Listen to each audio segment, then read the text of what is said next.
এই যে আমার ব্যাগটা রেডি হয়ে গেছে, শুধুমাত্র আমার রেডি হওয়ার জন্য ও অপেক্ষা করছে। চলো তাড়াতাড়ি রেডি হয়ে নিই।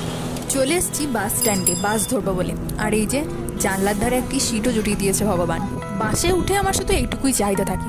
তো চলো নেমে গেছি, এবার যাব টিউশন পড়ে নিয়ে আমি চলে এসেছি লালপুর বাস স্ট্যান্ডে, কারণ এবার যাব কলেজ। তাই কলেজ যাওয়ার জন্য জাম্বুনি যাওয়ার বাস ধরতে হবে। তো পৌঁছে গেছি কলেজে। এখন আমি ক্লাসে যাব, তারপর ক্লাস করে নিয়ে সোজা ক্যান্টিনে চলে যাব ভাত খেতে। বাজে এখন 1:30 আর আমরা বসে পড়েছি খেতে। আমরা বললাম তার কারণ আমি আর আমার বান্ধবী দুজনেই আজ ভাত খাবো বলে ঠিক করেছি। তো বেজে গেছে 2:30 আর এখন আমি কলেজ থেকে বেরিয়ে আবার যাচ্ছি বাস স্ট্যান্ডের দিকে। চলে এসেছি জাম্বুনি বাস স্ট্যান্ডে। এই যে আমার বাসও যাওয়ার জন্য রেডি হয়ে গেছে। শুধুমাত্র এই বাসটা ধরবো বলে আমি কলেজ থেকে ছুটতে ছুটতে বেরিয়ে আসি। আজ সিট পেয়েছিলাম কেবিনে। আজকের ভিডিওটা এখানে শেষ করলাম। ভালো লাগলে লাইক করে দিও।